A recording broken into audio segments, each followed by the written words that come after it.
საღამო მშვიდობისა თქვენ უყურებთ დღის მთავარ საინფორმაციო გამოშვებას. სტუდიაში თქვენთვის გიორგი დოლიძე მუშაობს.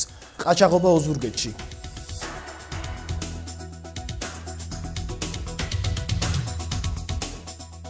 ტრენინგები პირობით მჟავდებულთათვის.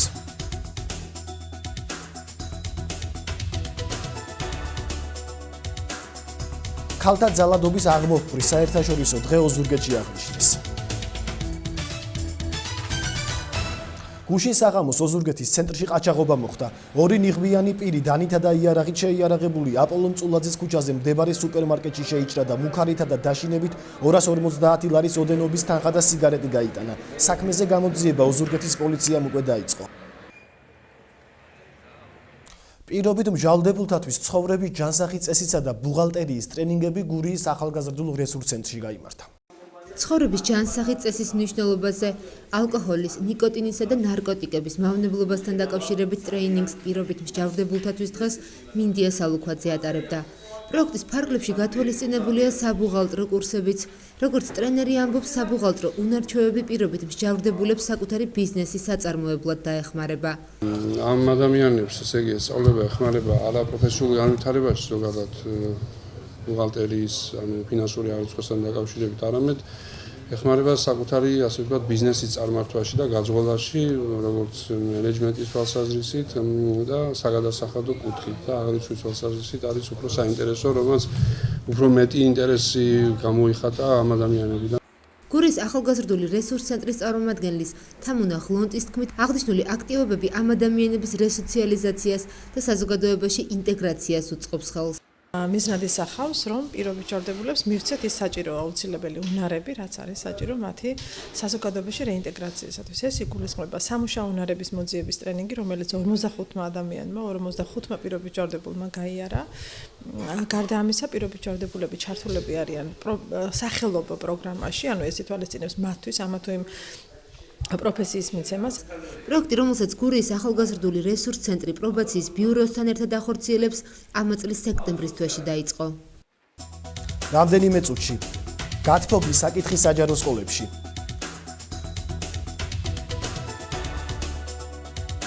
დასავლეთ საქართველოს ტურნირი ფრენბურთში დასრულდა.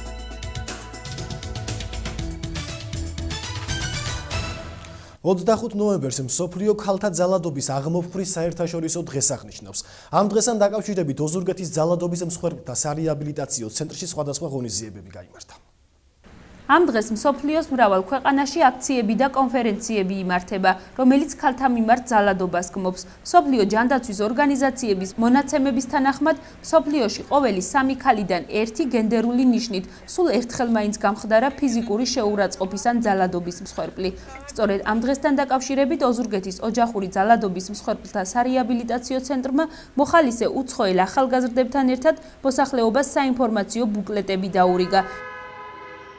Heute ist der internationale Tag. ჩვენც მივიღეთ ამ ყველაფერში მონაწილეობა, ქუჩაში დავარიგეთ რიფლეტები, სადაც არის ინფორმაცია იმის თაობაზე, თუ როგორ შეიძლება ადამიანებმა თავიანთი პრობლემები მოაგვარონ და რაც შეიძლება მეტი კონტაქტი იქონიონ სარეაბილიტაციო ცენტრთან, რომელიც ეხმარება მათ აი ამ პრობლემების დაძლევაში.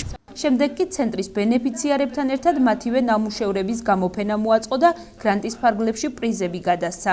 ამჟამად მიმდინარეობს ცენტრში ჭრაგერვის კურსები და ბენეფიციარების ნამუშევრები, თუ შეიძლება ისე ითქვას, გამოფინეთ დღეს და ჭრაგერვის კურსები კიდევ რამდენიმე დღეს გაგრძელდება და ეს ყველაფერი დასრულდა მინი გრანტების პროგრამის ფარგლებში გამარჯვებული ბენეფიციარებისთვის აი ამ საჩუქრების გადაცემა. ჩვენ ვახორციელებთ საგრანტო პროგრამას. ამ ეტაპისათვის განხილული და დამტკიცებულია 7 პროექტი, რომლის ფარგლებშიც ცენტრის ბენეფიციარებს გადაეცემათ ანუ ხელი ვუწყობს სხვადასხვა ბიზნეს იდეის განხორციელებაში. დღეს ხდება 3 ბენეფიციარის კონკურსის შედეგად დაჯილდოება და მათ გადავეცით საკერავი მანქანები და სხვა საჭირო მასალები. პროექტს გურიის აგრობიზნეს ცენტრი ახორციელებს, რომლის პარტნიორი გურიის მედიატორთა ასოციაცია და საქართველოს დემოკრატიული განვითარების კავშირი არიან. 25 ნოემბერი ქალთა მიმართ ძალადობის აღმოფხვრის საერთაშორისო დღედ ოფიციალურად გაეროს გენდერულმა ანსამბლეამ გამოაცხადა. ოზურგეთის საჯარო სკოლებში გათბობა დეკემბრის თვიდან ჩაირთვება. საჯარო სკოლები გათბობის საკითხს საკუთარი ბიუჯეტიდან აგვარებენ. შემოდგომის ბოლოსთვის შეუფერებელი თბილი ამინდების გამო ჯერ საჯარო სკოლებში გათბობა არ ჩაურთავთ. მოსწავლეები და პედაგოგები ბუნებრივი საშუალებით, მზის სხივებით თბებიან. ქალაქის ტერიტორიაზე არსებულ 5 საჯარო სკოლაში სათბობად ბუნებრივ აირს. სოფლის სკოლებში კი შეშას მოიხმარენ და ამ კუთხით პრეტენზიები არ გააჩნიათ.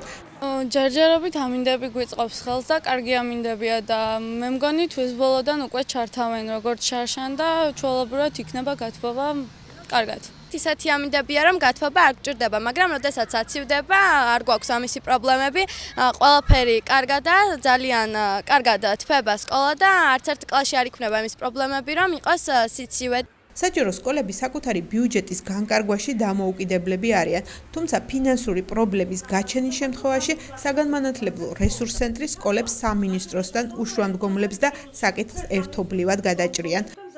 ყველა საწვავი შესაბამისი რაც ჭირდება შეშაა თუ თხევად საწვავია უზრუნველყოფილია, ღუმელები შეძენილია, ასე რომ ზამთრის სეზონისთვის ფიქრობ სკოლებს არანაირი პრობლემა არ ექნება. თუ ზამთრის სეზონი გახანგრძლივდა ან სხვა სტიქიური პრობლემები შეიქმნა, ან უბრალოდ იმიტომ რომ სკოლას მაგალითად ავიღოთ პირობითად ქალაქ ოზურგეთის პირველ საჯარო სკოლას, რომელიც რისკის ქვეშ არის, რომ შეიძლება მან გაზის საფასური სრულად ვერ გადაიხადოს და შუა ზამთრის სეზონზე აღმოჩნდება რომ მას აქვს ბიუჯეტის მინუსი ამ თვალსაზრისით განათლების სამინისტრომ მზად არის რესურს ცენტრის შუამდგომლობით გაითვალისწინოს და დაუფაროს მას ეს დავალიანება. სავარაუდოდ საჯარო სკოლებში გათბობა დეკემბრის თვიდან ამინდების გაუარესებასთან ერთად ჩაირთვება. გამოშვება სპორტის თემით განვაგრძობთ. ოზურგეთის სპორტის განვითარების ცენტრში უმაღლესი ლიგის დასავლეთ საქართველოს ჯგუფის ტურნირი ფრენბურგში დასრულდა. ასპარეზოფისას პირველი და მეორე ადგილები ბათუმისა და ოზურგეთის ვაჟთა გუნდებმა დაიკავეს. რითაც ფრენბურთელებმა საქართველოს ჩემპიონატისთვის საგზურები აღმოსავლეთ ჯგუფში გამარჯვებულ ორ გუნდთან ერთად მოიპოვეს. სავარაუდოდ ჩემპიონატი იანვრის დასაწყისში თბილისში გაიმართება.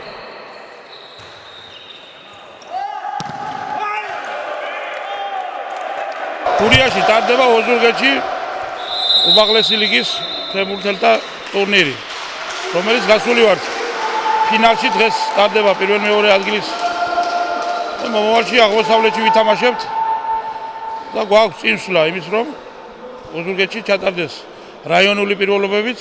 ძალიან დიდი პერსპექტივას ვხედავ მე ჩვენ გუნდში. ასე რომ უმაღლეს ლიგას ოზურგეთის გუნდი თამაშობდეს, ეს არ მოსწრია არც მახარაძე როცა იყო და არც ოზურგეთი ჩვენს გუნდიან თამაშებში. კვადრულობაში ყვა ფეხბურთი, კალათბურთი და არც ფრენბურთი თამაში.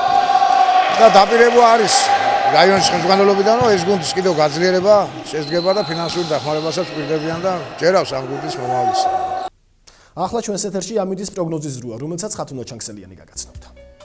საღამომშვიდობისა ძვირფასო ტელემაყურებლებო და ხვალინდელ ამინდის პროგნოზ ნათია მუქერიას ნაცვლად მე გაგაცნობთ.